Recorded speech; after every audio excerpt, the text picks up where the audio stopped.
welcome to the Everyday Board Game Podcast with your hosts, Daniel. And Daniel. Daniel, we are almost done with the year.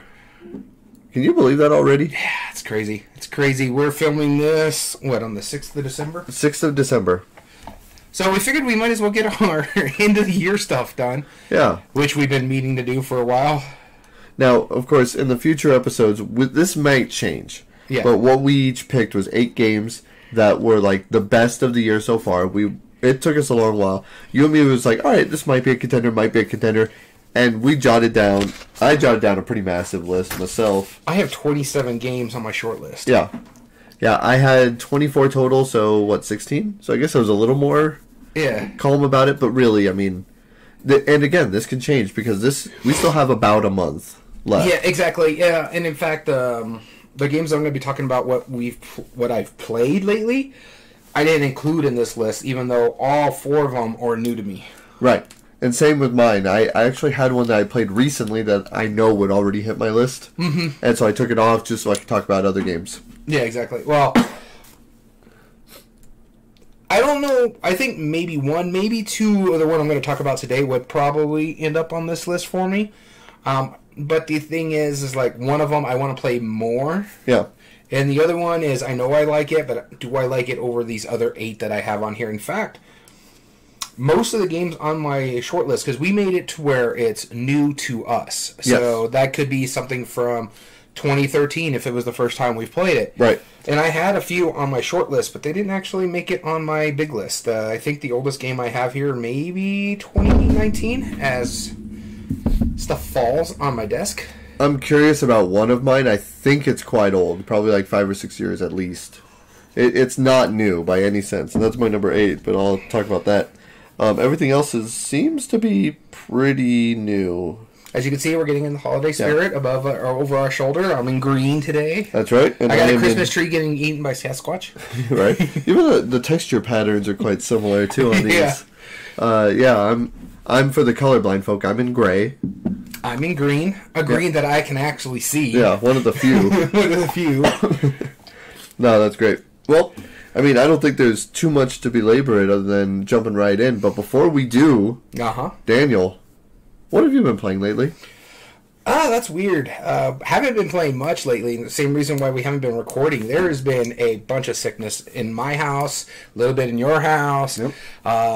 We were going to play last week, but your wife got sick. Both me and my wife got sick. So, these games are probably a couple weeks old now. I think it was around Thanksgiving when I played most of these. Exactly. Actually, 2 of these were played the day before Thanksgiving, and 2 of these were played the Saturday after Thanksgiving. So... Yeah, that's not new. That's not new. So let's not belabor it. Let's go ahead and go with my first pick here. And it's actually the game I did not like. And I'm sad to say I didn't like it because I love the other game that's in this style called Raccoon Tycoon. Oh, yeah. I love that game. I enjoy the mess out of it. And then I heard there's another version of it that's more gamery, I guess you could say. And it's called Lizard Wizard. And it's fine. It's a good game. Some people may like it, but I don't like it more than Raccoon Tycoon. It does everything Raccoon Tycoon does, but more convoluted. Okay. So you have You have your economic track, which is pretty much the same. Whereas instead of raising the prices of some of the stuff, it's more you get mana points on it. You have 2 different pays.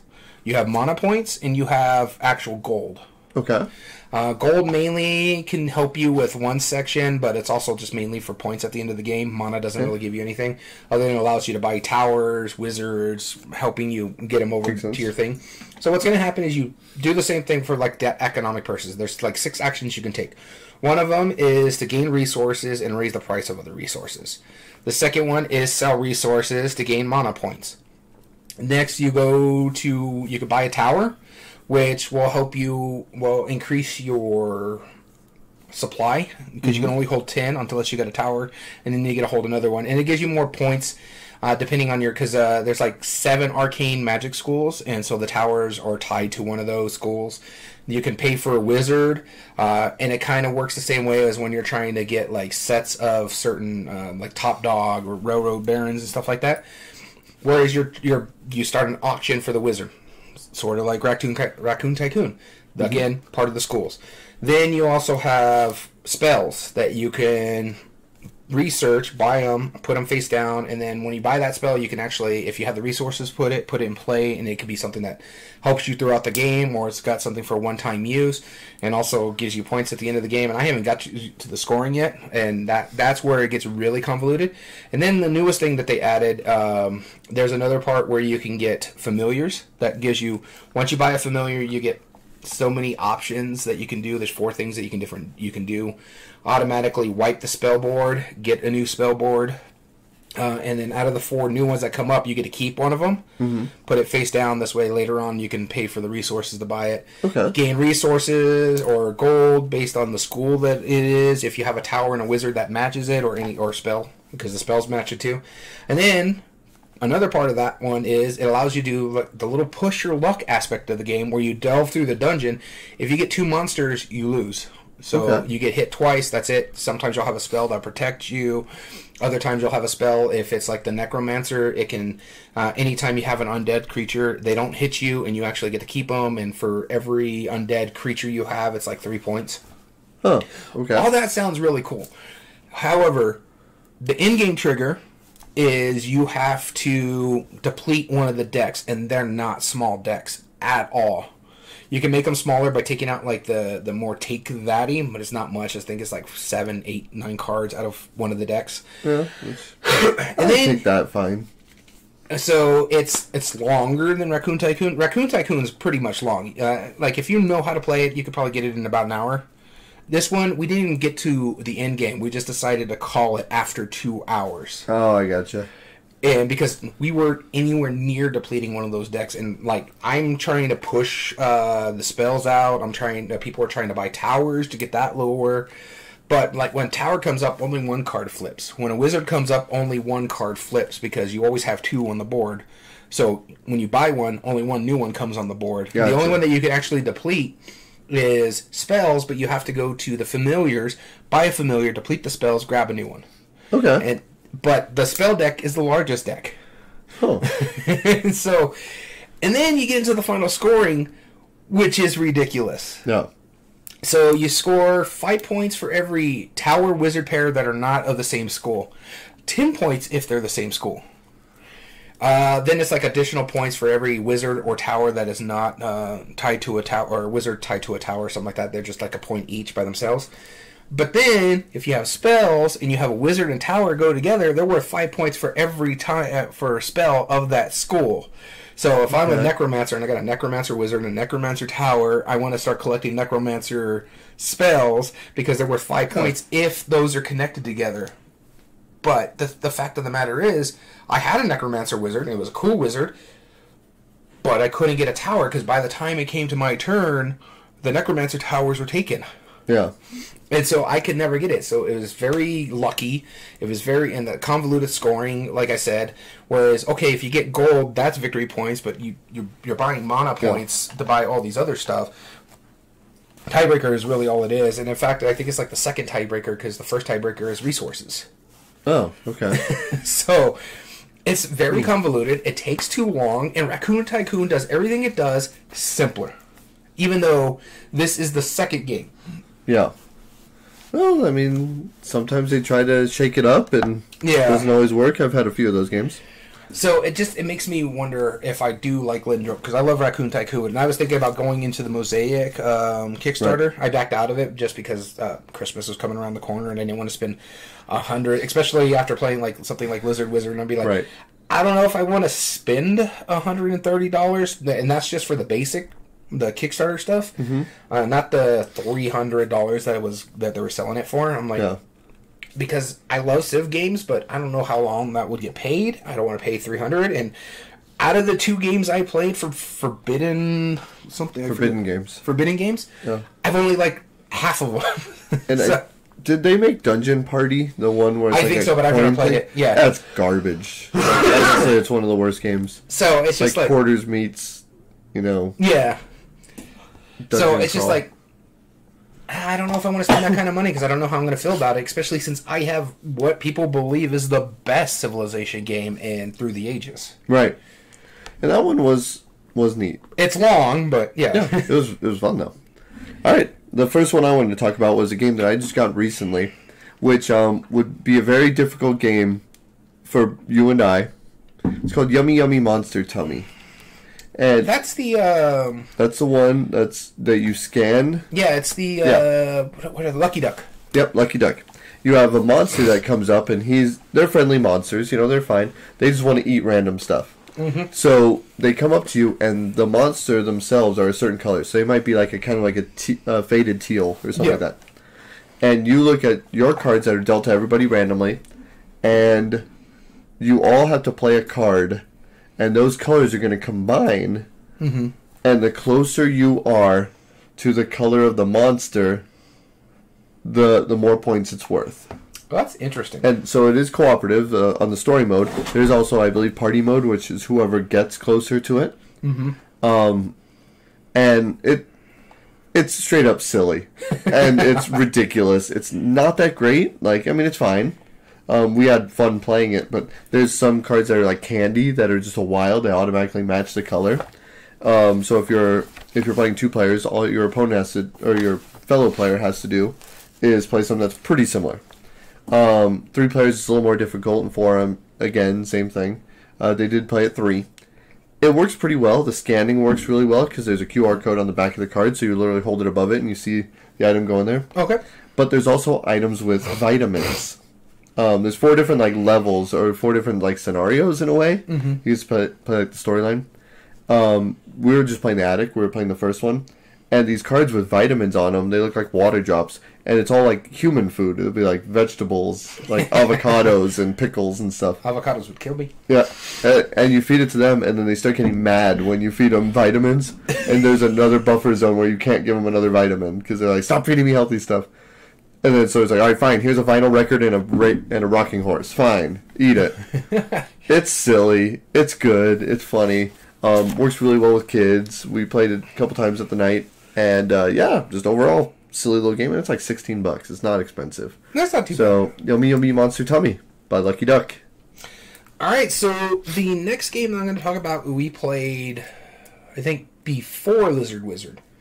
I've never even heard of this game. A friend of mine, she's a therapist, so she was in a conference in St. Louis, and they had kind of like a little convention there, and they had games for sale on a table. And so she looked into it. She asked me, do I know anything about this game? I'm like, no, I've never even heard of it. So she bought it because they described it to her. So she brought it, and we played it that night. And this one's called Meeple Party. I have heard of Meeple Party. Yes. I actually really enjoyed it. It's the one where giant meeples are on the cover and it's super colorful, right? Yeah. Yes. Okay. Yep. I've heard of that. It's really interesting what it is. It's a co-op bag pulling game.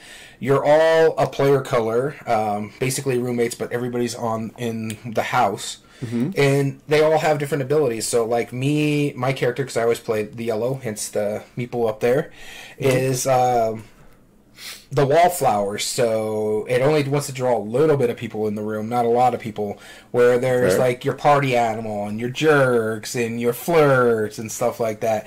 And so what you have to use it smartly, because if you want to do photograph opportunities, so there's certain things that you want to do, but you want to make sure you also don't have your negative thing, because if you get too much stress, you basically, if all roommates of the player or that are playing get 3 stresses each, the game's over. So basically you have to take, if you're playing a 4-player, it's 12 stresses. If you're playing 2-player, it's 6 stresses. So it's easier, more players. That makes sense. But like I said, because there's no in-game scenario unless all 4 get it. So we could keep playing if someone takes all the stress. Okay. So it's kind of finagly. There wasn't really anything in the rule about that, but everything else about it was fine, because what happens is you pull a character out of the bag. And you have to. There's also a time limit, so you have to do it within. We played a 12-hour party, so that's a really long game. Well, every time you gain a photo, you move the clock 1 hour. Oh, okay. you have to meet so many photos before time runs out. I see. Okay. So sometimes you can get like a double shot photo in one opportunity on your turn. So there's a lot of finagling on it. But my favorite part is that when you pull a meeple out of the thing and you put it on the board, it either pushes things away or draws things in. And you're like, okay, well, I need like 8 people in this one. Why are you moving them away from this room? Because I need 8 here or no one in here and 8 in the adjacent room. And so it just kept happening that way. Or a flirt would pull someone in. I'm like, don't take that away from me. I was this close to getting my photo. That's funny. It was really good times. All in all, I wouldn't say I would buy it myself. It's a fun game. Like I said, the rulebook is a little finagle. Some things don't really make too much sense to me, like how you're supposed to get 18 photos in 12 hours properly. But like I said, you can get a double shot. Sometimes you get rewards based where the clock goes. You get to pull extra meeples and stuff like that. So, all in all, not too bad. I really, really enjoyed it, though. It was fun. It was better than Lizard Wizard. That is Meeple Party. Well, based on what you've explained, yeah, it sounds like it. So, there was a quick little card game that I bought called Mantis from Target. It was on the Black Friday sale, so I decided to pick it up because it was only like $10 or something. Really inexpensive. Actually, I think it's about that. It's from the makers of Exploding Kittens. And so, I know what at first I'm like, I've seen the cover. Yeah, at first I'm like, okay, whatever. Yeah. But the reason I ended up buying it is because I had seen that on Board Game Geek before, and Ken Gruhl is one of the designers, and he's made he made Happy Salmon, Bluffinier, now I remember you and now he's about starting to get more and more games. So I'm like, okay, because of his name being attached to it, I'll give it a shot. And so the way the game works is very simple. There's 7 different colors of mantises on the cards. You shuffle up the whole deck. Everyone starts with 4. Okay. You are trying to be the first player to score 10 cards, 10 mantises. Okay. You lay out the ones face up in front of you, and on the backs of the cards, what makes it so different is that they show 3 different colors on the back. Okay. That means that the mantis on the front of it is one of those 3 colors. So it might say blue, purple, and green.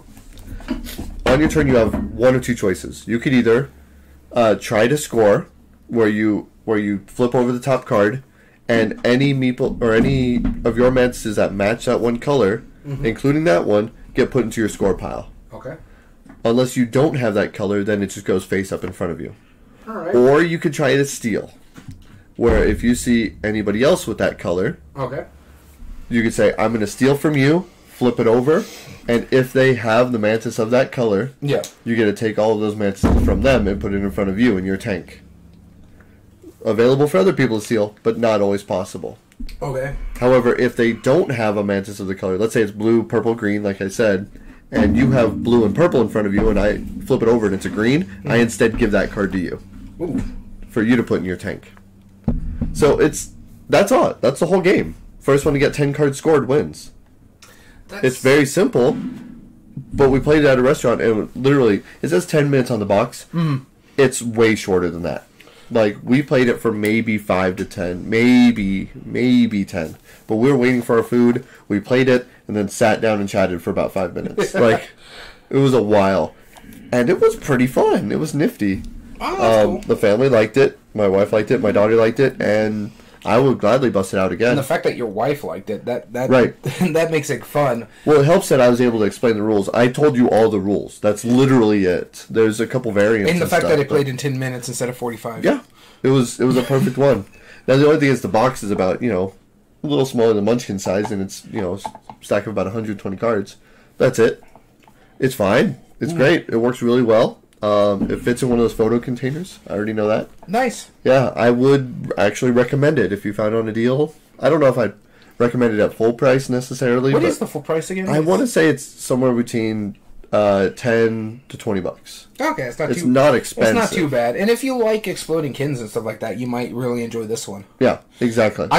Exploding Kittens was fine to me.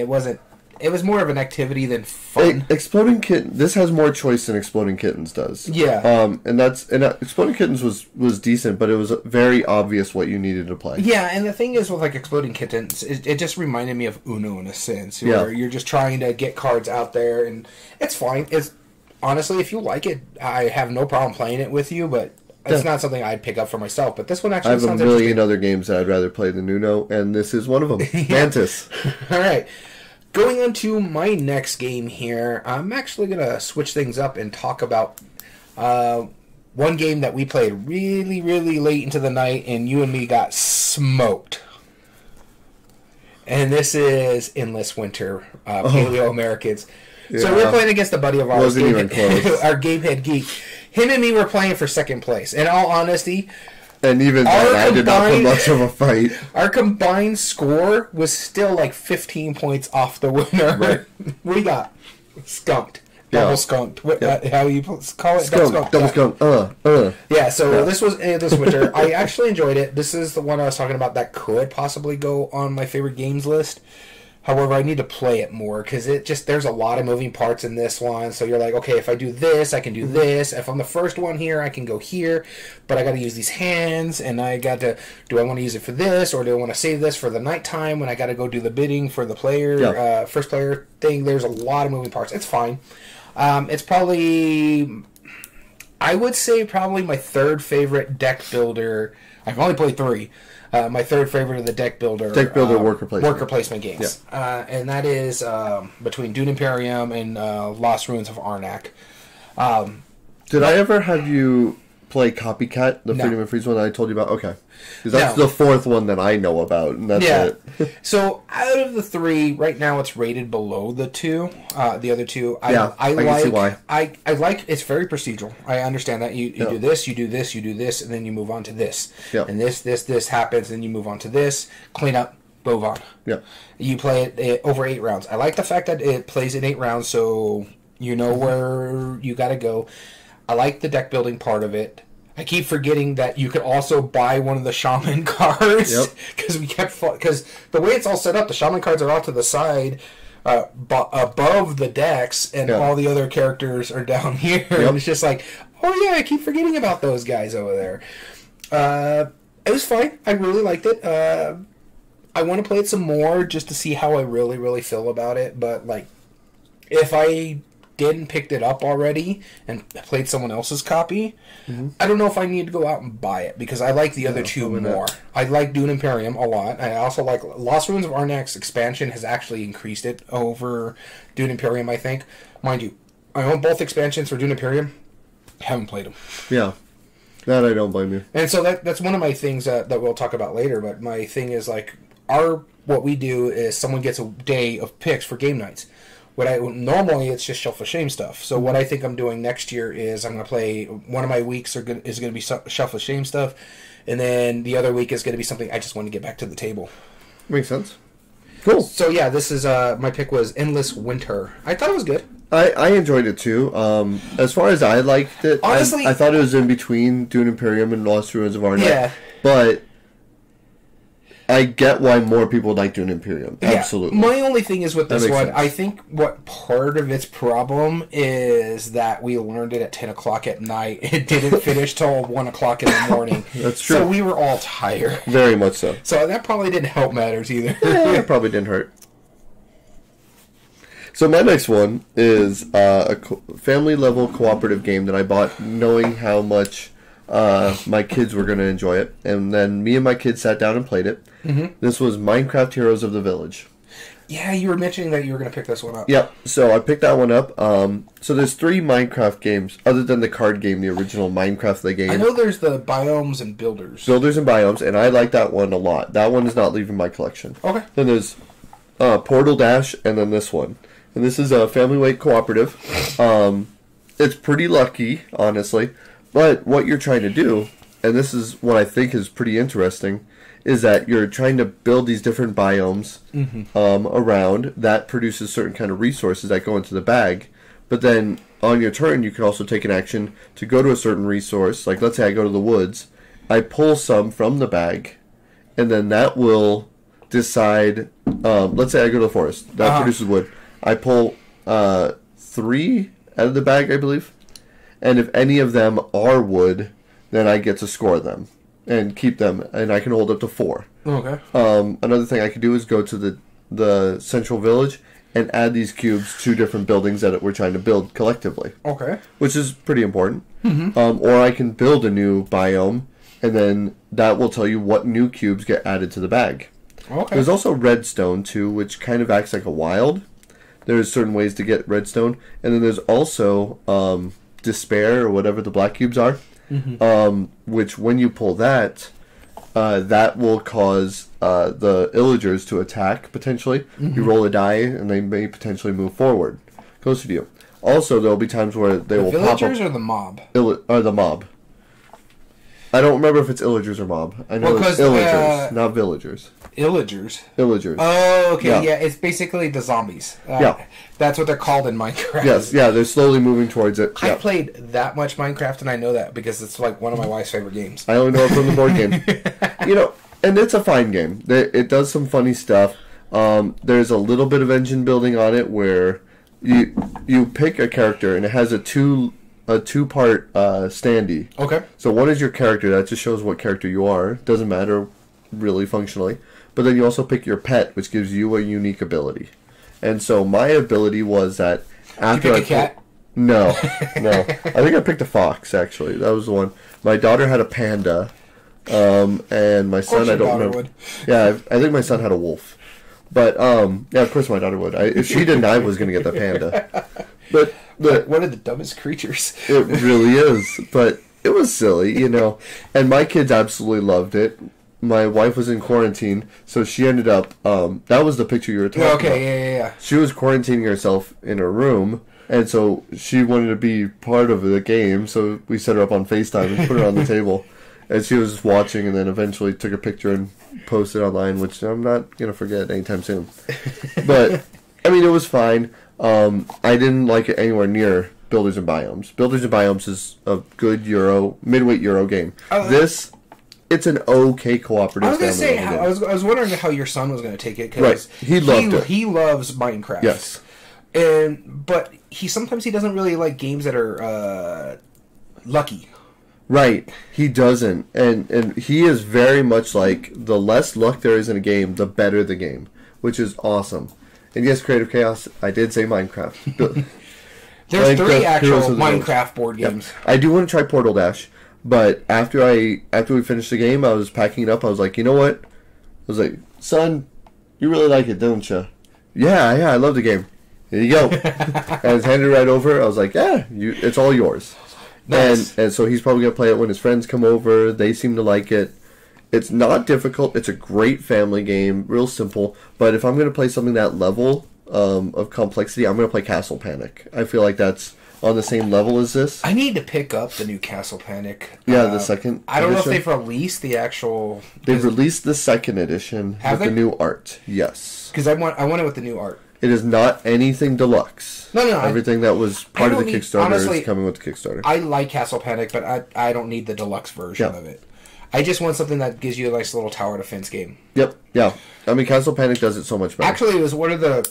So a friend of mine that I mentioned earlier before I get into my next game texted me like, hey, I got, my friend, she's got $2, they're 12 and 9. What games would you recommend? Co-op, light games for them to co-op? Castle Panic was the first thing on my list. Absolutely. I gave them a bunch of choices, but Castle Panic just immediately came to my mind. Yeah, that's a great cooperative family game, and it's fun to get into, and it's not difficult to play. And who doesn't like tower defense? Right. I didn't until Castle Panic, really. I actually like some of the tower defense games that I've used, like app games I used to play all the the time. Yeah, there you go. There was one, I can't remember what it was called, but it was like a princess with cake and stuff like that. It was like the Fat Princess or something like that. Oh, interesting. Maybe the chat will let us know, but it was a cool little video game where you're trying to protect this princess and feed her for all the cake while everything else is invading. That's funny. That one was fun. But my last game that I've played, you also played. It was the same night we learned Endless Winter. Okay. I was shocked that you didn't put this on your list, so... I thought about it. But... Oh my god, I really, really enjoyed this game a lot. If you like the Tony Hawk games, video games back in the day, I highly recommend. We actually had to put like 90 or 2000 Pop Punk Fat Princess Adventures. That's what it sounds. Yeah, it's that one. Fat Princess Adventures. If you like the Tony Hawk game, we had to put like the Tony Hawk soundtrack. We had to do like Pop Punk soundtrack for us to play this game. Pandasaurus, you're still knocking it out of the park for me. everything I've played lately of theirs has been really big hits for me. This one is Skate Summer.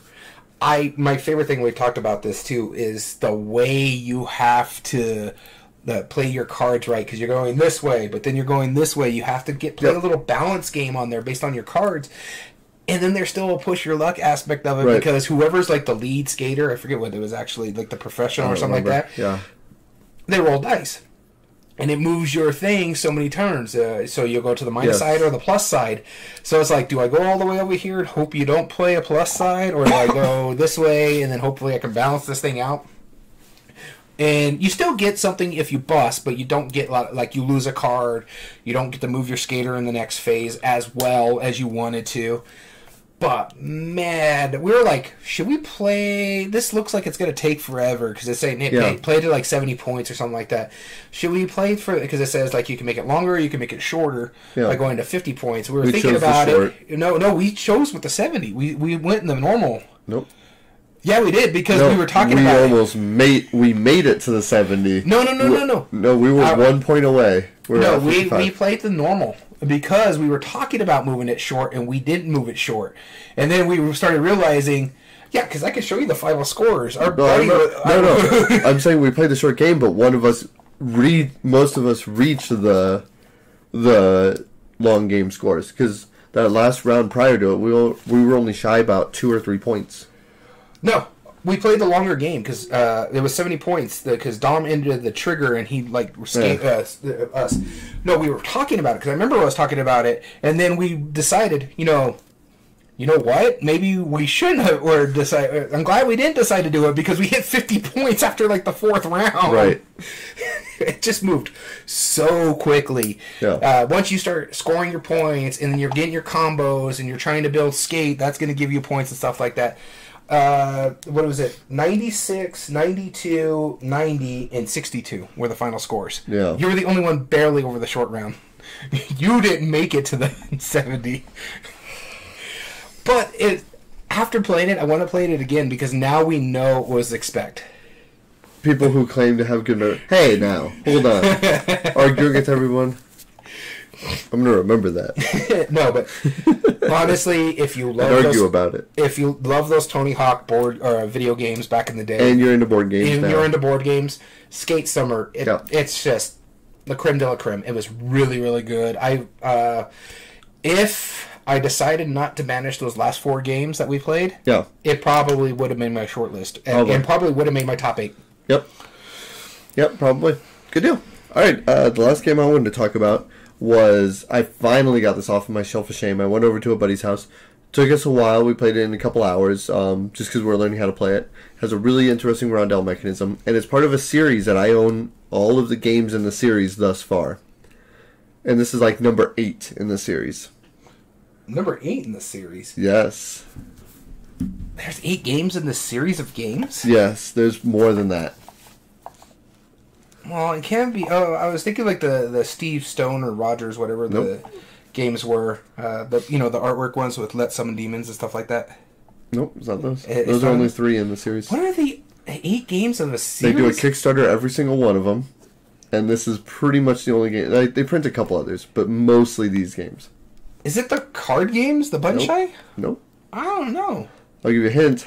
Item Meeples. Oh, okay. The Tiny Epic series. Tiny Epic series. Did you finally do Dungeons? No. I finally played Pirates. Oh, jeez. How That's far like are you 4 behind? back. I haven't played Dungeons or Dinosaurs, or at the time, Pirates. I know. Dinosaurs is even older. And, again, I'll remember this. No, you won't.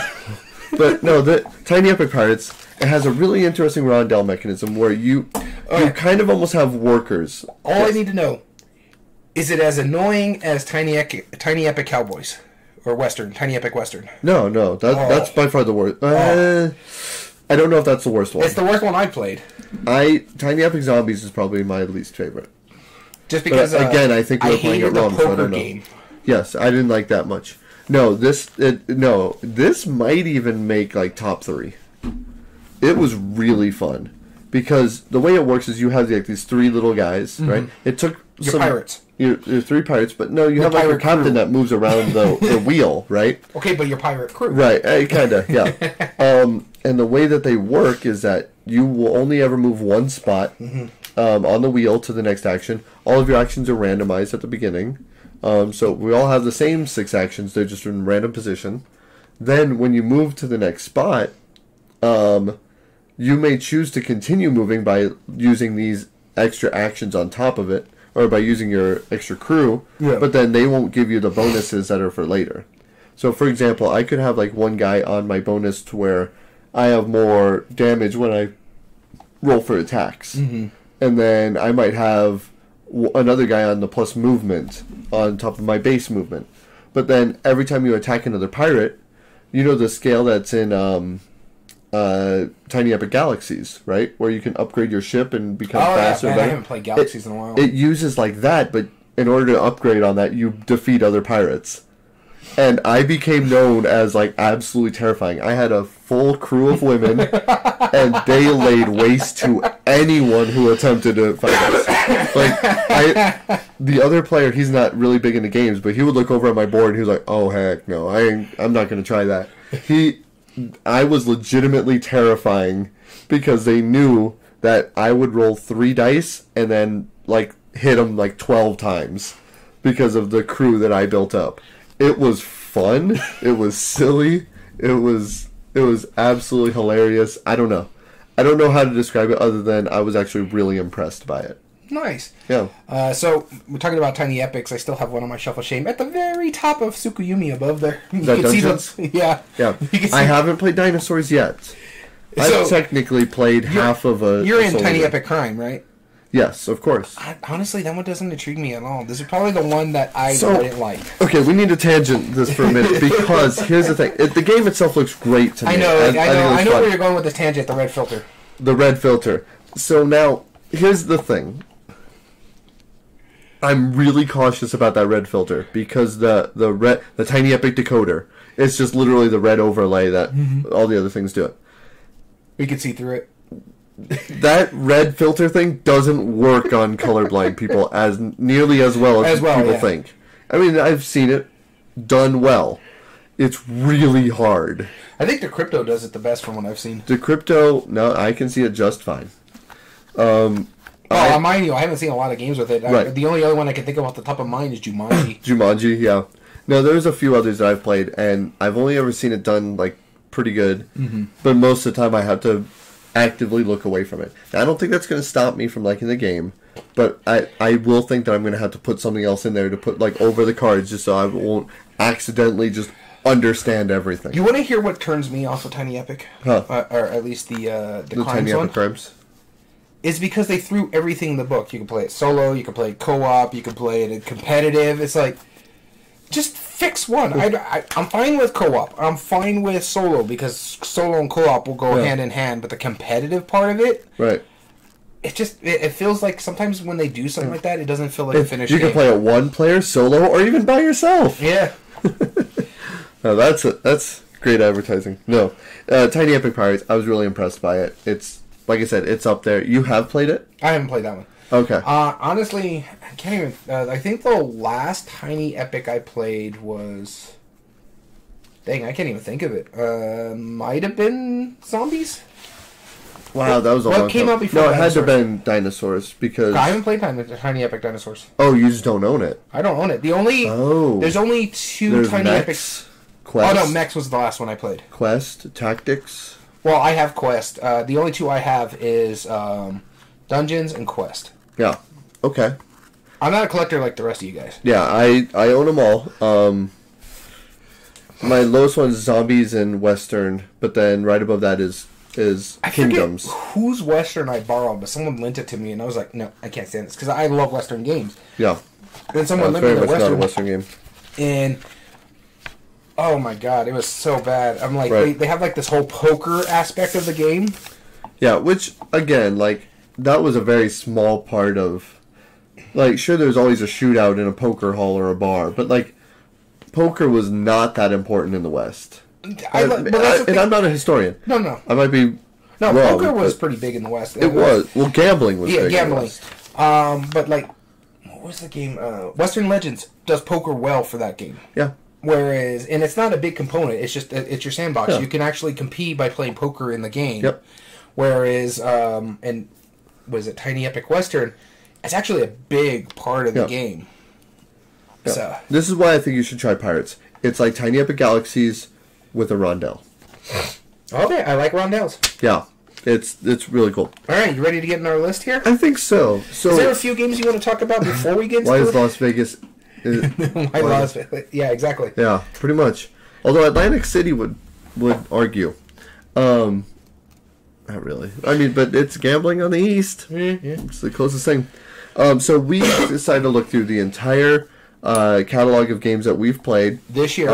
Year. Again, caveat is new to us. So it could be a game that's been around since 2006. We'll still count it. At first, I was going to put these in order of chronologically when I played them. Okay. Then I realized, And then I put them in order like how you did. Where number 8 is my 8th favorite game this year. That's new to us. Yeah. Now, of course, I've played Carcassonne this year. That's my favorite game of all time. This year. I've played Bonanza. I played a lot That's of up there. Bonanza's still amazing. Bonanza's a great game. Yeah, it really is. Beans! Yeah, there's so many good games. So I quickly threw down 24 games. I had 27. And eliminated the rest. I tried to pretty quickly. In fact, we'll talk about like the ones that made our short list after we do our list. Just way if something's on my short list but did make it on your list, it doesn't get. How many of your games have you only played once? I'm curious. One. Now that I'm looking at this. Wow, so there's been some repeat in plays, this. yeah. Yeah, same here. 2 were mine. Only 2 of them I've only played once. One of them that made my list was just recently played again, so... Yeah. One was played just last week for me, so that's why it's fresh in my mind. I was like, man, no wonder. This is a really fun little game. Super silly. Alright, well, you ready to get into this? Yep. I brought out the Coin of Doom. We'll flip this, and then we'll decide who talks about the first one of this year. And again, caveat, in the future, we might retract a little bit and talk about games that we played from now to the end of the year. Yeah. But just saying, that's a possibility. I'm out of practice. Alright, heads. I'll start off with number 8. My number 8 favorite game that I've played that was brand new to me this year, and this is one of the 2 that are not new games so far. Probably the oldest one on my list. And this is also the one that I had just played a few days ago. Okay. And the last time I played it was, I think, summertime with you. You and I played it as a 2-player game. It's a card game with a very demented theme. Oh. Yes. I just mentioned it right now. Let's Summon Demons? No. Oh. No, not Let's Summon Demons. Much older than that. We are Innkeepers. Ah, that was actually on my short list. Yes. I just played it recently because I happened to go to a party and I noticed, I was like, oh, you have a copy of The Bloody End? He was like, yeah. I've heard it's really hard to get a hold of, so I decided to get a hold of it. I was like, good enough reason. And we played it. Oh my goodness. I love that game. It's so great. So, The Bloody Inn. Very macabre theme. Very macabre theme. If you're okay with dark themes, it's a great game.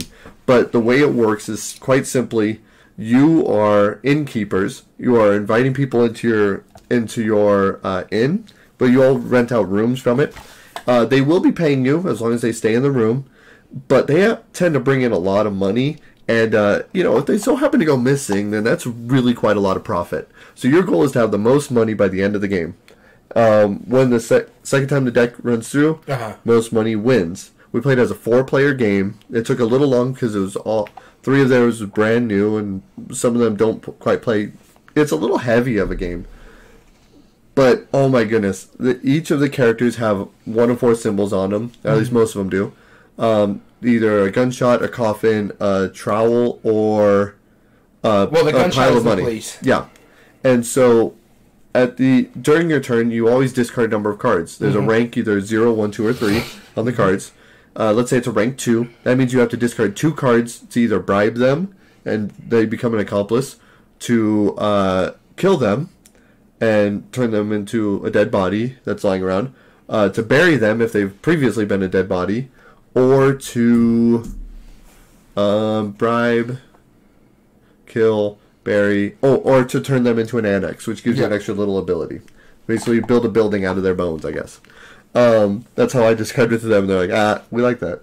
And so the number of cards, rank 2, that's how many cards you need to discard to do any one of those actions. Okay. However, if the characters you discard happen to have those symbols already on them, like let's say I'm trying to bribe them and one of my 2 cards has a money sign on it, then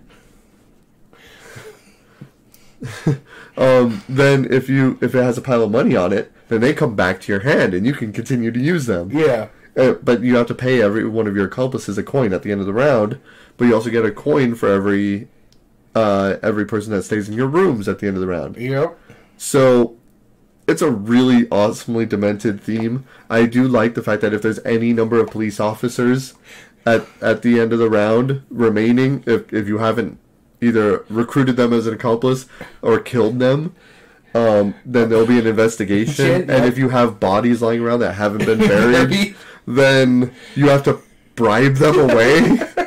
It's so dark. It's so demented. So good. But functionally, it's a really good game. Honestly, you know what else I would like? If they ever did decide to do a re-theme of this, it's Psycho. Yeah. Psycho re-theme would be great. Yes, it's really, really quite fantastic. Literally was on my I'm short assuming list. if I open up an inn, it probably would not be that bad. No, you'd have a board game in. Oh, I would totally have a board Stocked game with in. only your board games. That's an idea. Can you imagine having a board game hotel? People would flock from around the country just to stay in it for no reason. Sure. Probably not. But that's my number 8. I absolutely like this game. I've played it twice so far this year, and I like it a lot. So, The Bloody End. The game that I'm going to talk about as my number 8 game is the actual newest game. Okay. I think it only came out around Gen Con, August, September. Actually, I don't think it actually arrived to people until like into September. I already know. We played this. Yes. I played it before, and you were upset I played it. Yep. This is called, it's John DeClare's newest game, Ready, Set, Bet. This game is... I love this game. Now, I think I've heard of an Airbnb guy. So I love this game. It's really, really fun. I like the shenanigans of basically trying to bet wherever racehorse is going to do better based on the thing. You get special powers like me. I could bet even if the horse crossed the third horse crossed the red line, which stops bets. I also had the ability where I could piggyback off someone else's bet, and you and me, you're like, hey, you can't put that there. You're like, yeah, I can. Yeah, because there was one one race. Like, why are you putting a token on mine? What in the world? And you're like, aha. You were so happy with that. Well, you had the 7 token. Yes. And you put it on that, and I'm like, oh god, this thing is running away with it. I'm like, and I can only put 1 token, but luckily it was the 4 token, so I'm still going to get good money off of it, and I put it on top of your 7. Yeah. For that horse to win. That horse won. So we got paid out a lot of money, because I think it was times 5, wasn't it? Yep.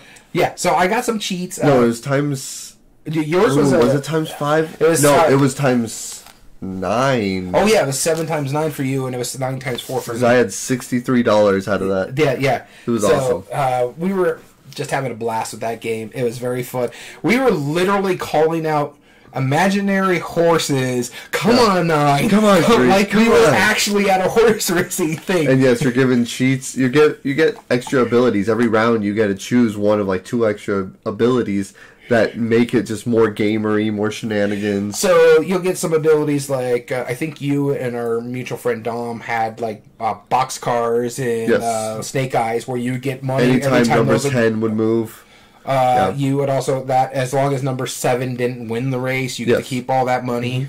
And what's funny about it is because you could play where someone is the horse racing, where they're rolling the dice. We played with the app, which I honestly would recommend for everybody just to play with the app, because it just lets everybody get invested in the betting part of it, which is the fun part of it. Yeah.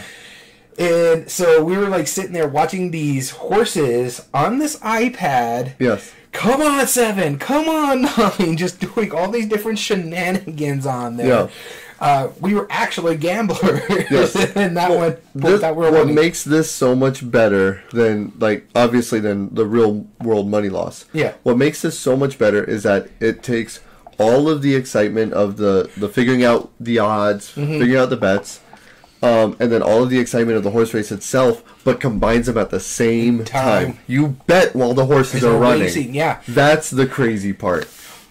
Yeah, we could go to a nearby racetrack, but it's not as fun because I don't have to lose money on this one. And you can't bet while the horses are going. Yeah. That's the difference. So we could see, like, number 10 taking a lead, and we're like, all right, throw it down there. But it's whoever gets there first matters. Yeah. And so it's really fun. And then I had a cheat ability where the way the game works, if 3 horses cross the red line, there's no more bets. Well, I could keep betting if I want to hedge my bets in this sense. Be like, okay, I know for a fact this one probably is going to win, so then I'll throw it here. Or this one's going to play, so let me throw it here because I know I'm going to get a score of that because you win for win, show, place, just like a normal horse racing. This game is legit. I enjoy it. My wife is not a fan of it, but she doesn't like lucky games, and this is a very lucky game. Exactly. So, I'll be honest, this is not on my list. I'm surprised. It was definitely on the short list. I mean, trust me, it was. It was so good. In fact, this may be this may be my favorite John DeClaire game. I think it actually is going to upset Space Base. I don't know. I don't think it will. Darn real money rules. Yeah. What's great is that the chips that you put out mostly will only earn you unless you're on certain penalty spaces, and that if you don't get it, then you have to pay like a buck or two. It's really not much. I think there's some that were like -4, -5, but that was for like. So really you have better payouts for like the 10 or 11, 12, 10, like the blue horses, which are the outside of the spectrum of the dice. Yes, yeah, on the far ends. Number 7. All right. So my number 7 is the only game on this list that I do not own yet. I didn't realize something. Let me go ahead and do my number 7 instead. Okay, go ahead. Because I thought it was on my short list. No, it's actually on my list. The Bloody Inn. Oh, The Bloody Inn. Yeah, everything you said about it is great. I thought it made it off the short list. I have not played Dead Reckoning yet. I thought I put Canvas above it, but nope, it was The Bloody Inn. Oh, okay. But so everything you said about it was great. I thought it was on my short list, but no, it was my number 7. Okay. My number 7 is the only game on the list that I do not own yet. Okay. And I say yet because there's a very good chance that I will. I know you own it, and I'm fairly sure both of our other mutual friends that we tend to game with own it as well. And it's one of the most expensive games that you own. Okay. That's this guy right here. Return to Dark Tower. Return to Dark Tower. Holy cow, Return to Dark Tower is just such a cool, immersive experience. It is not normally the kind of game I would like, but the changes that they made to it, not only is it good mechanistically, it is good thematically, it feels cool, the pieces are amazing, the tower is fantastic, the story is fun, everything makes sense, it works. I don't want to say more about it. It's really straightforward, and it's really good. It's expensive, yeah, it's like $150 for the base, or something like that. Well, yeah, because that freaking that tower is worth like the $100 alone. Well, it's Bluetooth. Yep, Bluetooth speakers. It has infrared sensors on it. Like, it has all sorts of stuff. Yeah, no, I like it a lot. Yeah, it's really cool. But no, I have not played Dead Reckoning yet, so I don't know though. But this is just Ready Set Bet is just unadulterated fun. Yeah, it's just straight fun, and for me, I rank games that just give me more fun higher rather than like strategic value, I guess you could say. No, Return to Dark Tower, absolutely fun. And this is the first of probably about 5 co-op games that are on my list. Because I have quite a few cooperative games, and that's been kind of the theme this year. Let's see here. Yeah, it's fancy. That tower has servos, it has Bluetooth, it sensors, IR sensors. Oh yeah. Like LEDs. Oh, it's crazy. It's the most advanced piece of board game technology. Mm-hmm. All right, on to number 6. 6. Hey, look, I get to start again. My number 6 is... You chose to start. I had to, because I was like, oh, I did make my list. My number 6 is a game that I just fell in love with. I've played it 2 or 3 times this year already. And in fact, I may be taking it over to a friend's house to play with a wider group of it. I've played it 4-player, 3-player, and quite possibly I'm going to play 5 players Sunday. And this one is one game I showed you. I made my wife come over and hang out with us to play this game. It is a deduction game. Yep. This one, I think, is one of my oldest games. I think it came out in 2019, maybe? Or 2020? Really old. Yeah, it's not that old, but I'm saying out of all the games on here, it's my oldest. The Bloody End is your oldest. Oh, yeah, the Bloody End is my oldest, yeah. I'll find out how old that is, but while you're talking. This one is called Cryptid. And I've talked about it a lot in past. I think I talked about it in one of our most recent podcasts. But this one is basically a straight deduction game. I'm given a clue. All the other players are given a certain clue. And you're trying to figure out where the only place this cryptid can live. It's very simple. You only have 2 things you can do on your turn. You can either ask someone directly, could the monster be here? Or... 2015, yep. Or... you could make a guess that the monster is here, and then you have to find out if everybody answers maybe, then yes, you found the one spot. You were intrigued by it because you didn't know there was going to be enough information for just 3 players. It didn't seem possible, yeah. And so, but yeah, I've harped on this a lot. I love this game. It's a fantastic game, which makes me sad because they made another smaller version of it. Yeah. Cryptid something. Cryptid Cafe, not Cryptid Cafe. Urban Legends Cryptid or something like that. That apparently is not going down very well. So, but yeah, Cryptid was my number 7 pick. And Ithri, to answer your question, the topic specifically is the best games that were new to us this year. So we tend to do this every few years. So that's why I just tagged 2022. Yeah. The best games that we played this year that were first-time experiences sometime. And then 2015 is when Bloody End came in? Okay. So 7 years old now. Makes sense. All right. My number 6 is actually a game you showed me. And you taught me. And then, you know how we say the damn it Dom whenever he shows us a game? Yeah. This was yours. This was a damn it Daniel. Because after I played it, I was like, man, this is a pretty big, beefy game. I enjoyed it a lot. It does stuff. Can I take a guess? Yeah. Paleo? It is paleo. Yeah, paleo's awesome. And it does things so differently than others. It seems gimmicky that you would deal out 3 cards and just go, okay, well, I have to deal with one of these 3 cards. Just judging by the backs of them and what you think might happen. It's going to happen, yeah. And that sounds so gimmicky and so silly that you're like, okay, not a big deal, right? Yeah. And then you do it and you're like, oh. Now we needed to make a better decision now that we are all dealing with wolves all of a sudden.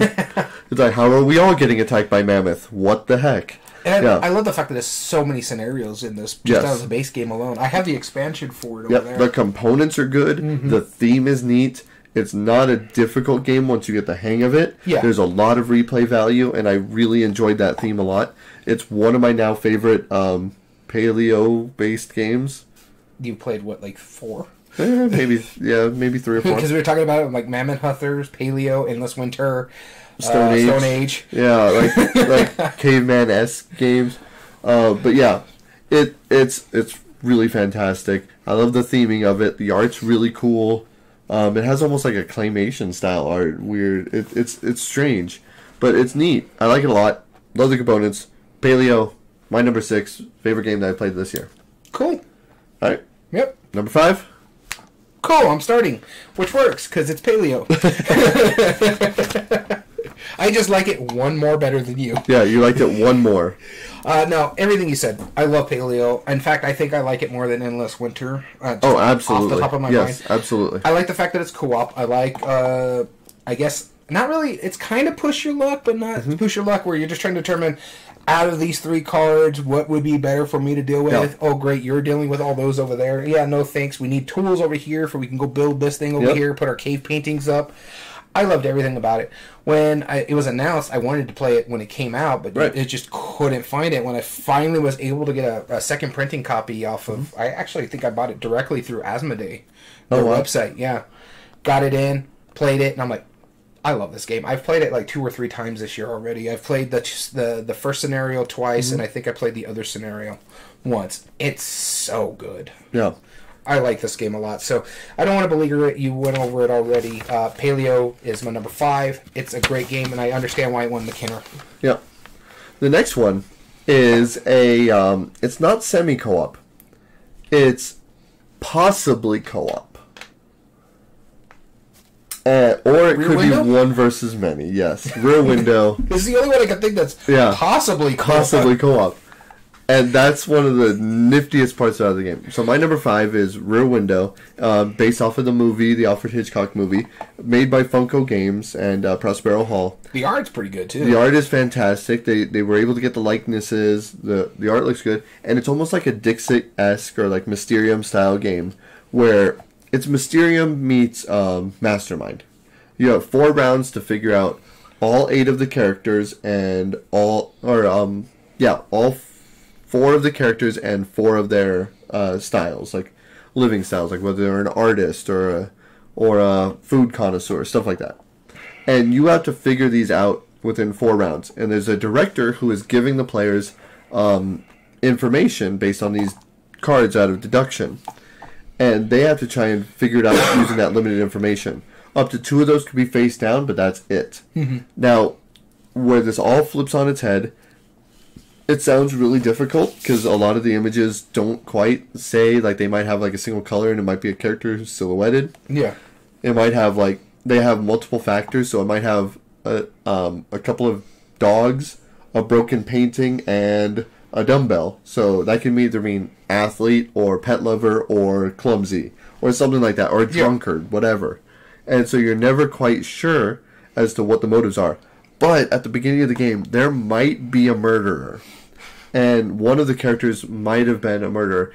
At which point, the player who is giving the information out, the director, is no longer playing against or with the players. Mm-hmm. So, and the players never get to know this until the end of the game. So it's either I'm trying to get you to guess all 8 if I'm the director, or if there is a traitor, I am playing kind of as a traitor, and I have to get you to guess 6 or 7 correctly and not the murderer. Cool. It works really well. It sounds like it shouldn't work, but you keep saying it works. It works. And it's so intense. And it's one of those things where, like, Mysterium was fun, right? But the game, like, there's figuring out which cards to give out, that's a fun little puzzle. But really, like, treading along, like, giving them the clues, knowing the special abilities, having them discuss. One of the funniest things that I saw was, one of the players were playing it. They were playing as the director, and they put a card face down. Okay. And because it was just a garbage card. It had nothing to do with anything that was on the board. So they put it face down. And then one of the players has the ability to peek at those. And they're like, all right, I'm going to peek at it. And they looked at the card, and they're like, like, there's pets in this one. Maybe he's the traitor and he's trying to throw us off from this. It's like, no, he's not. Like, that was the exact, he put it down because it sucked. Like, that's why that was face down. Don't look more into this. There's a reason it's face down. And so they thought immediately that he was betraying them because they were putting down this vital information. It worked so well. And it's only like $35. It's not expensive. No, great components.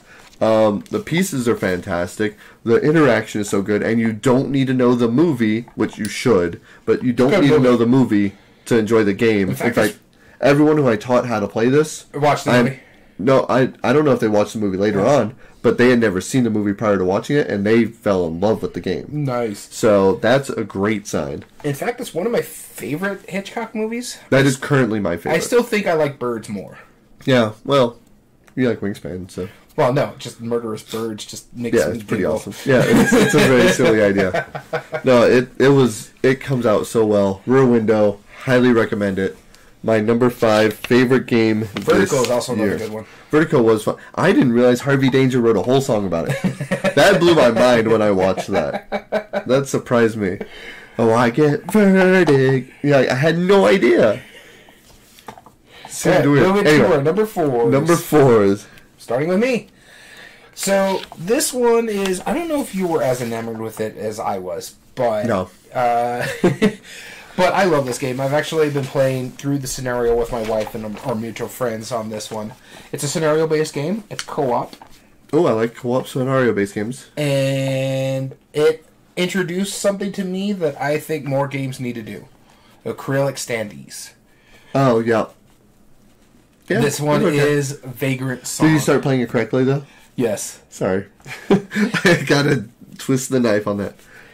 But Vagrant Song, it's so good. And this is another one that I was thinking about, where it actually has a rule in the game, is if players can't come to a senses, take the worst case scenario. Right. Right. It's like, it's almost got us in a fist fight. Yeah. I like the terminology in it. I love the fact that it's like 1920s cartoon based. Yeah. Everybody tries to compare this to like Cuphead, and I'm like, other than the fact that it's 1920s cartoons, I would have a hard time comparing that to Cuphead. Well, no, it's just that everybody compares it to Cuphead because it's based on 1920s style cartoons. It's like, that's the only thing they have in common. Cuphead is more, the video game is a shoot 'em up kind of video game, where slightly difficult. This one is more, you're working as a co-op, you're fighting these ghosts, or haint as they're called in the game, and you're trying to get them back into their humanity because somehow you got onto the ghost train that's leading them to the afterlife. And we've played through 2, maybe 3 scenarios, and oh my god, I'm enamored with this game. I want to keep going further along in the scenarios. I think there's 8 in the base game. I don't know if they're going to make an expansion. They probably will. Okay. I've really enjoyed it. I love the art in this one. The ghosts are with the standees. They're kind of creepy looking. They are. They're fun. I like that a lot. I love the art style. I love the aspect of the game. I love the little bag pulling, push your luck aspect on it. That part where it's just like, oh, but you don't want too many of these used because it's going to start something bad for the haint in this case. I love the fact that it's the same board for every scenario. It's just set up slightly different because you're on a train fighting all these different things. And I love the rest stop. You can, stop the game, pause it, and be like, okay, this is all you get. Boom, move on to the next game. Or pause it, play another game, come back to it, and it has all this scenario stuff in it. The stories are really great. I love the fact that there's tokens that get put in the bag that you can pull out, and it gives you story aspects onto it. Yeah, it's a very good game. I really enjoy it. It's my 4th best favorite game that I played this year, so that's telling you something. That's cool. Yeah, no, I enjoyed it. It was I can't put my finger on why I didn't enjoy it as much, because I was actually expecting it to be really, really neat. And I played it and I was like, okay, it's fine. The only thing is it's very lucky because it's based on dice rolls. All your checks are dice rolls. You have a character that's probably really, really good at certain dice rolls, and you have a character. Your same character is going to be really, really bad at dice rolls. I do like the fact that even if you take all the wounded and you get flipped to going westbound, you still have the ability to keep going. That makes sense. But you're a ghost, so if you go into a checkpoint and you're westbound, which means you had to take so many wounds, when you rest, you can heal yourself, but one of your wounds is permanent, basically. So, like, your ability is broken. Yeah. Yeah, it was fine. I liked it a lot. I liked it. Yeah, I mean, I don't disagree. I get why. But it felt disappointing to me, like comparing, like, because I genuinely thought I was gonna fall in love with it, and I didn't. So I'm enamored with it. I love it a lot. In fact, I left it over at my friend's house. This way, when I go over there, we can just play it. There's 2 games. One of them didn't make my list. Role Player Adventures is over at their house too, because we're playing through that scenario. For the same reason. It was on my short list. Awesome. My number 4 is probably the prettiest game on my list. I think I know which one this one is. It was on my short list. Take a guess. No, you have not played this one. I haven't played this one? No, because I thought we played it together. Nope. Okay. I was going to guess Canvas, so... Okay, no, Canvas is not on my list. Okay. This, I personally feel is prettier than Canvas. Oof. Yes. I am laying down that gauntlet. Alright. This is a gorgeous game. The production value is amazing. But it's from a company that now, not only is this my favorite game in their trilogy, because this is technically the 3rd game in the trilogy, this is my favorite game that they've published. And this has cemented that if they pretty much come out with just about anything else, I'm probably going to do it. Because the mechanisms are so smart, it works really well, and during the game, they trick me into learning. I end up reading actively about some of the cards that are in it. I'm like, oh, so that's what it is. And you learn from it.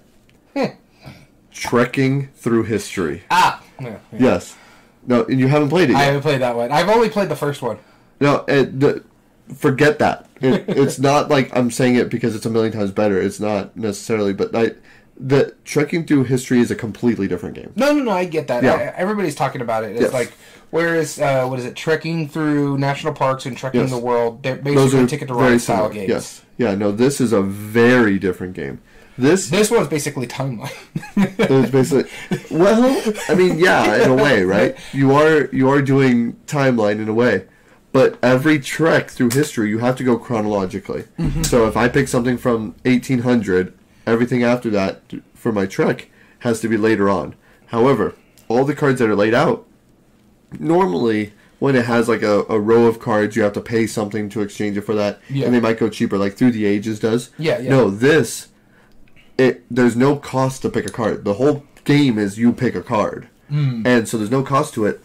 It's just, but the further down the row it gets, the better extra bonuses it gets on top of it. Okay. So you take a card, you get the symbols that are on it, you base it off of the timeline, but all of those symbols get you tokens that are really nice plastic tokens. But then where it is that's the on the board one though, right? The plastic tokens. I don't know if they have. I don't know if they necessarily have cheap tokens for the non-Kickstarter. I might be wrong on that, but I'll look at it while you're talking about it. Functionally, it works really well, and then the farther down the row it gets, the better tokens you take as a bonus, which let you do wait or wild tokens or extra little benefits there. And then the longer you make each of your treks, the more points it's like cumulatively worth. So it works really well. You constantly feel smart while doing it. It's a very quick game. It is absolutely gorgeous. And then you do have those conversations of like, oh, well, when was this one? This was 1800? That was surprising. Hold on. And on the back of every card, there's information about that event in history. Mm-hmm. And it works so well. I cannot highly recommend this. This was one of those ones that I got so excited for when I was backing.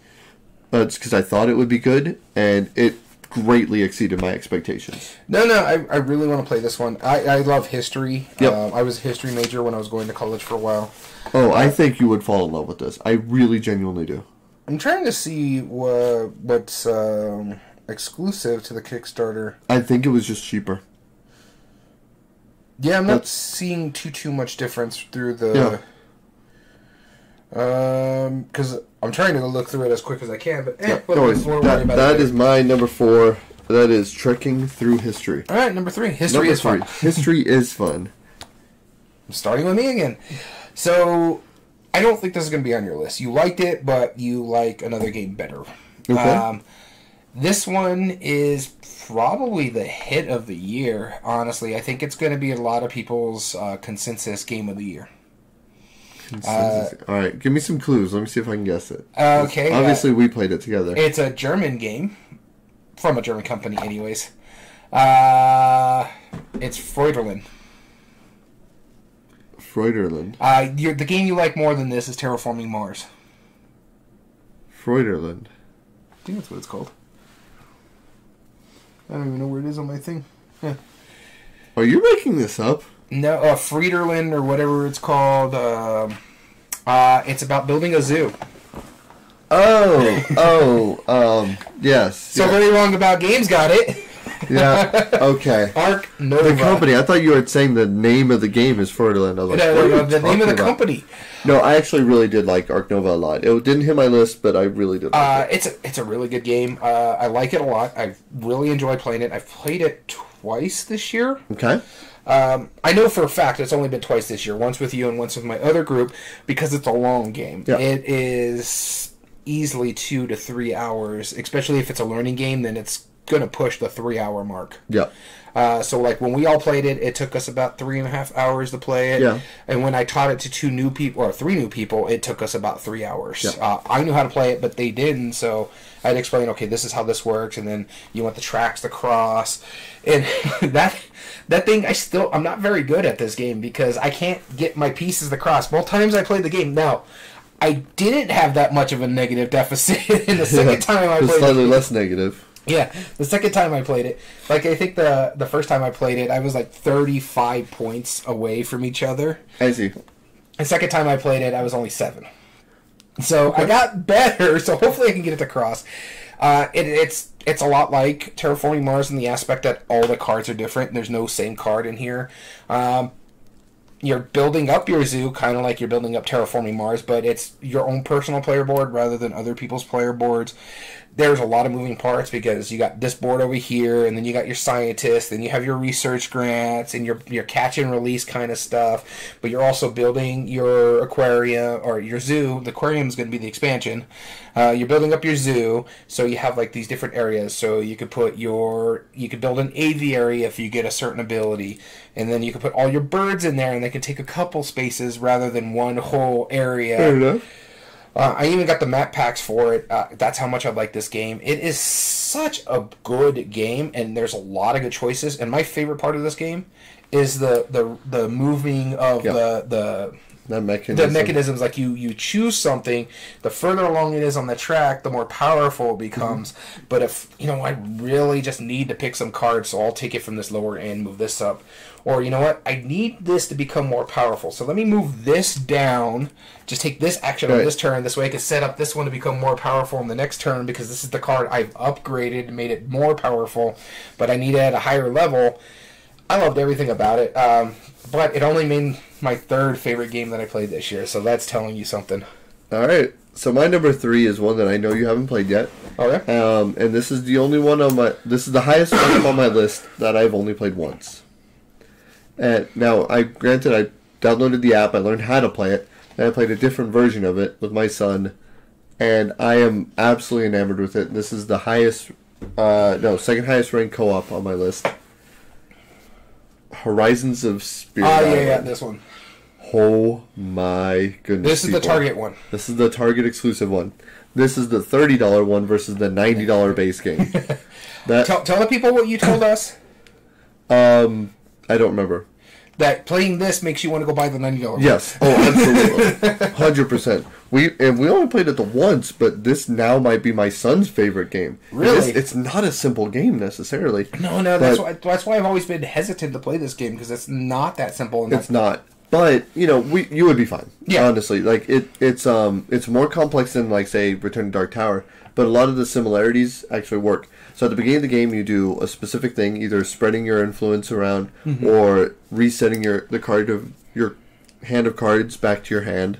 Because as you discard them and play them, they're gone until you actually take that action and reclaim them. But when you reclaim them, you get more powers, where you draw 4 off of the deck and choose one, and that's the new power that goes in. And if you get a major power in that process, you have to replace one of your previous cards permanently. Okay. So that's cool. But really, what it is, it's basically anti-Settlers of Catan. I mean, there's been these villagers who are coming over the Spirit Island. You are spirits of the native island. You're trying to scare them. Collecting fear will let you gain benefits to scare them away. Okay. And make it easier to win. But your ultimate goal is to basically eradicate them from your island.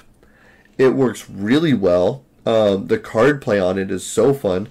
As you remove tokens from your board and put your influence out on the board, then you become more powerful. You get more energy, which is the cost to play the cards. Plus, you get the ability to play more cards. That's the second track. Your cards also have different kind of elements or symbols on it, and by playing certain combos of that, you might even be playing inefficiently in order to get extra bonuses that your character is unique to. So like I might play like 2 stone and a wind and a fire, and then that way I can pull like this extra combo and do damage to people. Each of the spirits work entirely different. They all have their own starting deck as well, so that's really neat. And then I have not played Spirit Island yet. I only played Horizons of Spirit Island. I haven't this played year. it. But now I want to play the base game because I was so impressed with it, and the fact that these 5 spirits, which I already really like them, can be incorporated into the base new game. One, yeah. Yes, it's. Is it co-op or is it competitive? Co-op. Cool. I do co-op. really want to try this one. It's awesome. It's really great. I have to look into it, honestly. That was, like that saying, it's like, oh, I wouldn't write home about it. No, like as soon as me and my son finished, I texted you guys. I was like, hey guys, it was awesome. I'm just saying, like, this is so up there. Like, and it is my number 3 because I have only played it once, and I feel like there could be some wiggle room. I haven't played all the characters, so I played one of the more simpler characters. Like it was like these tree eyeballs. They're like tree eyeballs. Yeah, like the best way to describe them is like the knot holes are like cut out of the trees, and they're just eyeballs peering from inside, and you don't really know what they are. That's funny because it just makes me think the new Pokemon game released not too long ago. They have a tumbleweed Pokemon now. Of course they do. They had a keychain and a ice cream cone already. But the thing is like it's literally a tumbleweed, and you can see like little ghost eyes. That's about it. So it just made me think of that. That's silly. Yeah. No, Spirit Island. A3, what is your thoughts on Spirit Island? If you've played it, or So Very Wrong About Games, let me know as well if you played it. But I was very impressed with it. Brilliant design. It takes way too long to resolve this other turn. It does. So one thing it does so differently, that he brings up a good point. One thing that it does so differently. This is the one that made you come up with that topic, huh? No, actually okay. no. But there is one part about it that's really interesting. The settlers are going to take their turn. Normally it's you do a bunch of good stuff, then you do some bad stuff next player's turn. No, the settlers are all going to do bad stuff in the middle of the turn, and the cards you play are either slow or fast. The fast cards you can play before they act. The slow cards are after. Okay. And so they're generally more powerful or take less energy, but oh my god, it does take forever to play. The target version is only 1 to 3. I played it at 2. It took us a couple hours probably. Okay. And I'm enamored with it. It's really, really solid. I have a 1 to 3 player game that I want to get tried off my shuffle chain. Oh, is that the Christmas one? No, Destiny's. Oh, Destiny's. Gotcha. I mean, I'd be willing to try it now, just because I feel like that's really solid. I can't recommend it enough. Anyway, number 3, Horizons of Spirit Island. Let's move on to 2, starting with you. My number 2 is my last co-op game that's on my list. Some spoilers. Number 1 is not cooperative. But this is... I did say Trekking Through History is my prettiest game. This is the best production out of all the games on this. Well, okay, maybe not Return to Dark Tower, but I was gonna say, we already with that said... one aside, this uses the box as the game board. The insert is an active part of the game. It is fully cooperative. It is a deck management game. I know what this one is. And tower defense. This is a great game. It Siege made my of Rundar. It was on my short list. Oh my gosh, have I been playing this so much lately? A Reiner Knizia game. Reiner Knizia, and with dice and escalating monsters and shenanigans and just crazy cooperative stuff. I remember when I played it, and I knew I shouldn't have done it because I can't make my... If it's a dice game, I can't really make my players really good because I was a really good range person. Yeah, you were all about range, and you always rolled attack. Melee. Or when I go melee, I would only roll bows. It's like, come on now. Yeah, we're like, just go dig a hole, please. Go dig it. I'm just gonna go clean this up over here. I love the idea of it too. Is that it's a tower defense, right? Everything's going towards the middle, and when they get to the middle, they take some of your gold, and as long as you have at least 1 nugget of gold at the end of the game, you win. But you are dwarves trying to actively dig out a tunnel, which are nice wooden blocks. And then with rebel tokens as each one of them falls out, but then goblins pop up from the hole. Or trolls. Or trolls. It's super silly. You have a catapult that will destroy options of yours. What's the other one that they have? Like the ballista. You have a ballista and you have a catapult. No. It's a catapult, and then it's that stupid siege tower. Yeah, the siege tower. And so if you have a siege tower, then terrible things happen. It's so fun. It's a good game. What I like about it is that you only ever have 12 cards in your deck at a time, and you shuffle them up, and you put 2 secretly under the discard pile, and you never get a look at it. But 2 of the cards that are in your deck are troll cards, which are bad because you have to pull troll cards. If you get through that deck, you lose, and they get worse and harder and harder and harder.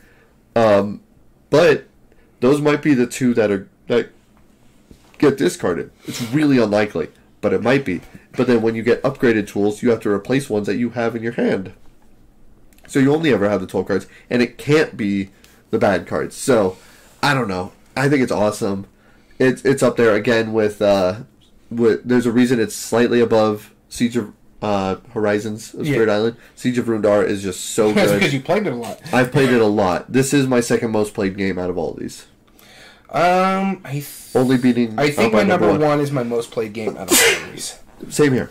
But going on to my number 2, I've only played it twice, only because I just recently got it. Okay. And you know how you were talking about like co-ops and competitive? This is solo only. I love this game. I love it a lot. It's so good what it does, and this is Final Girl. It is such a great solo game. It's pretty quick to set up, pretty quick to clean up. I love the fact that you can mix and match everything. Right over there, I have and I showed it one time, it's the Necronomicon with the 2 dice inside of it. Yep. That tells you how to randomize it if you wanted to. It's so well done. It is my favorite. Onirim was my favorite solo game for the longest time. This is more. So, and this is, which is saying something, I play Onirim mostly on my phone. I haven't played the actual physical card game. Yeah. This one beats it hands down because I like all the choices that you have to do because you're playing the Final Girl, so I'm trying to save these campers, but I also want to, for some of the characters, I want to do the final blow. Even if they kill me and I kill them, I still win. But if they destroy me, then the Final Girl loses and everybody dies. There's another scenario where you have to rescue a little girl from the house and you can't fight the boss in this one because, well, they're a poltergeist. So it is phenomenal. It's probably going to keep going higher on my list, especially when I get Wave 2 and I get the other stuff coming in. This is only Season 1, I guess you can say. I missed the original Kickstarter. I had to back it on the newest Kickstarter, and I did split wave shipping this way I can play it. And honestly, I got it right before Halloween, and I was so happy because I played it that one day, and I'm like, man, and I set it up because we were going to do something, and then we couldn't get together, and I'm like, you know what, screw it, I'm going to go play this now. Yep. And had it set up, got ready to play, because I was going to show it to you. Yeah. It's so good. And I love that big box. How everything looks like movies. Yeah.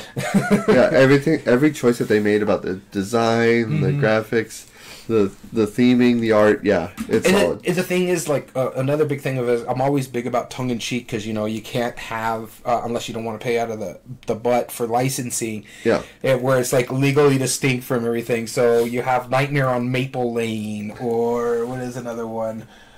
Carnival of Blood, Sacred Groves, Creech Manor, which is the Poltergeist movies, Camp Happy Trails, Camp Crystal Lake. I love the little tongue-in-cheek here, and so it is phenomenal. I can't wait for the next one just because I want to mix everything together and see what I can come up with the Final Girl scenarios. That's awesome. Cool.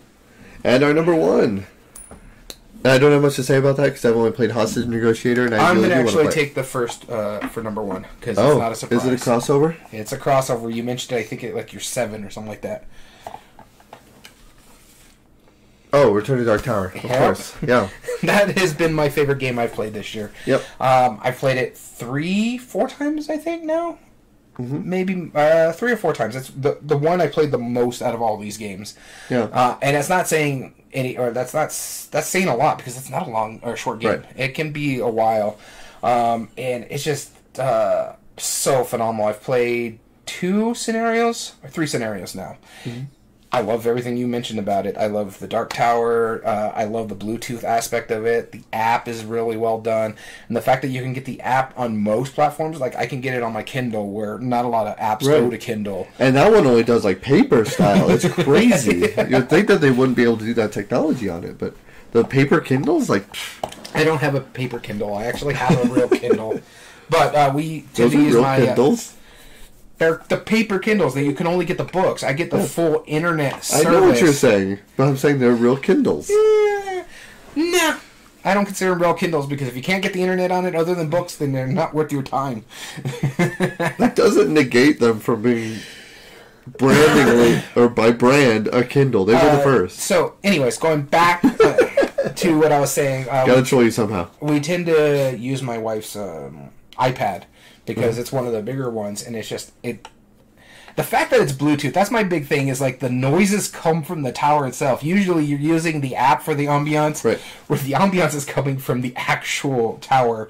So you hear the motors rolling as it's turning inside, or you're trying to figure out if you're going to have to take a piece off the tower and you're waiting for it to light up and then go vroom, vroom, but it's not coming from the app, it's coming from the tower. Right.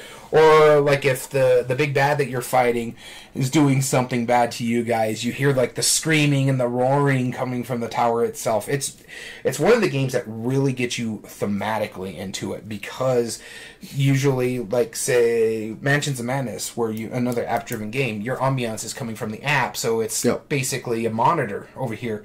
Whereas this one, the app is not your focal point unless you're fighting something. Your app is just giving you all the information. Even though you're fighting the thing, you're hearing the noise from the tower itself. Just, it really gets you thematically into there. And if anybody complains about that it's app-driven, you just go, I don't want to play with you either. That's fine. Exactly, yeah, no.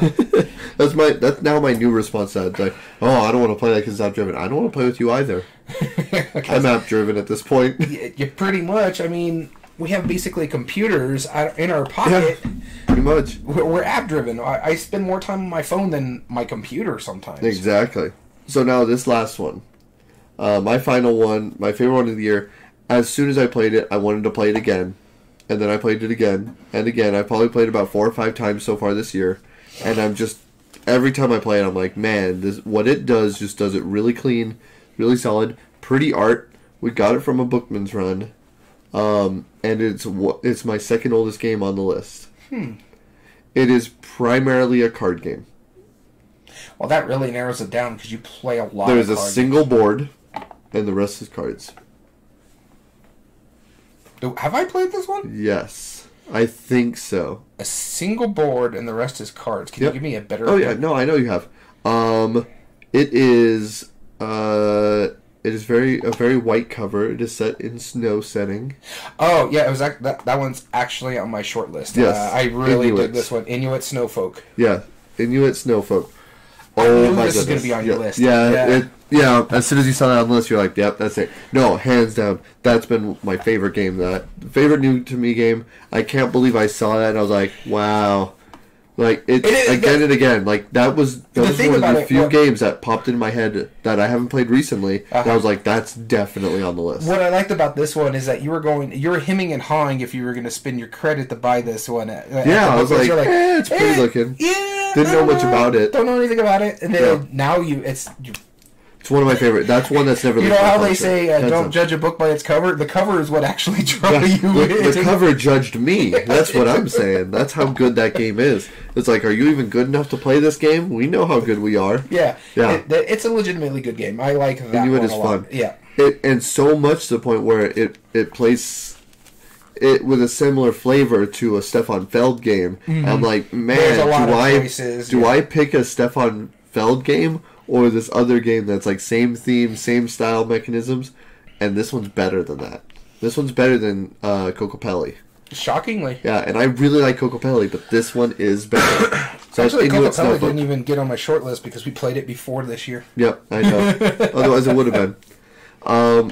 So that's it for our list, our top 8. Yep. As always, we'll probably, after we close this out, we'll hang around and talk about like overlaps, unless you want to do that right now while we start recording. I'm just going to name a few games on my short list. We'll see if they're on each other's lists.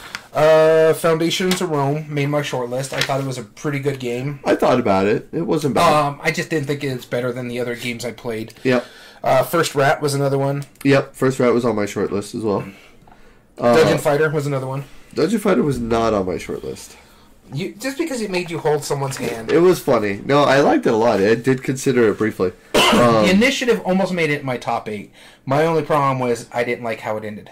Yeah, I found out the first time I played Initiative was back in 2021. Oh, see, I played it this year. Yeah. Yep. And I haven't played it to the end yet, so... let's see. Creature Comforts was another one on my short list. Let's see. Cascadia, because this is the first year I played it. It's a Wonderful World. Mm-hmm. Canvas. And this one is going to... it didn't make your list, but I think you would be surprised that it made my short list. Taverns or Tiefenfall. No, I'm not surprised by that, because we had an absolute blast. That was on my list as well. Voices in My Head is the other one.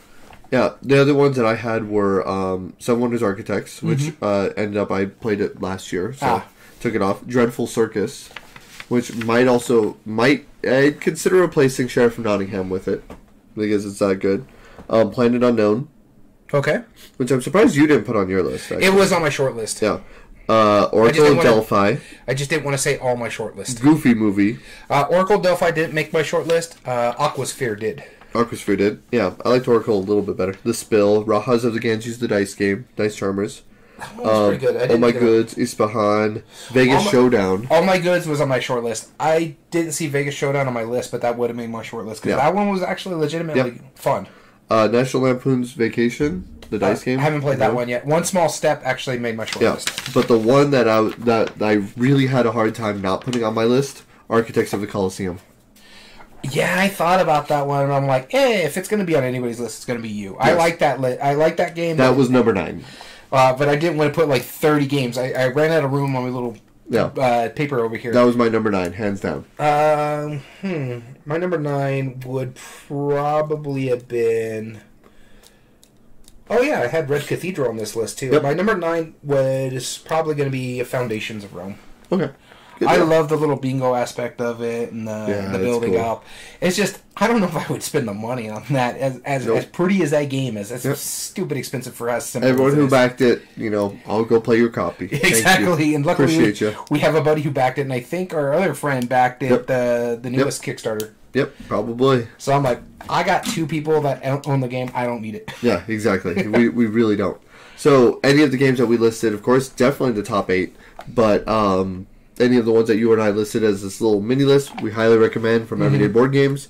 With that being said, we definitely want to thank you for tuning in. If you ever want to join us on one of our live episodes, like our friends So Very Wrong About Games, Ithri, or Creative Chaos, Ithri Skylark, then please join us at twitch.tv/everydayboardgames.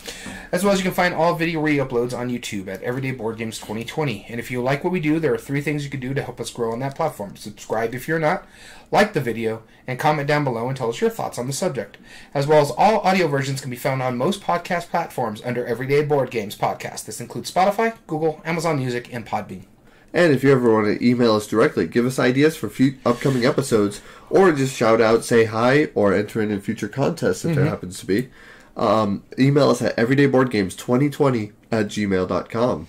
As well as you can get us in touch with us on our official Twitter account at EBG Podcast for as long as Twitter's around. I don't know what's going on there. Yeah. Good point. We might have to redact this after a while. Did we buy a verified check mark yet? No. Can't afford it? No, I don't want to afford it. Yeah, right, but we could be verified. Anyway. I'm already paying one billionaire enough money when it comes to Amazon Prime. I don't need to pay another billionaire just to get verified. Yeah, if I'm going to pick my poison, I'll go with this billionaire, I guess. Yeah. This billionaire actually gives me movies, so... That's true. That's true. Muskie does not. No, he doesn't. Well, we want to thank you so much for tuning in. As always, I've been your host, Daniel. And I've been your host, Daniel. And thank you for listening to Everyday Board Games. And remember, every day's a good day for board gaming.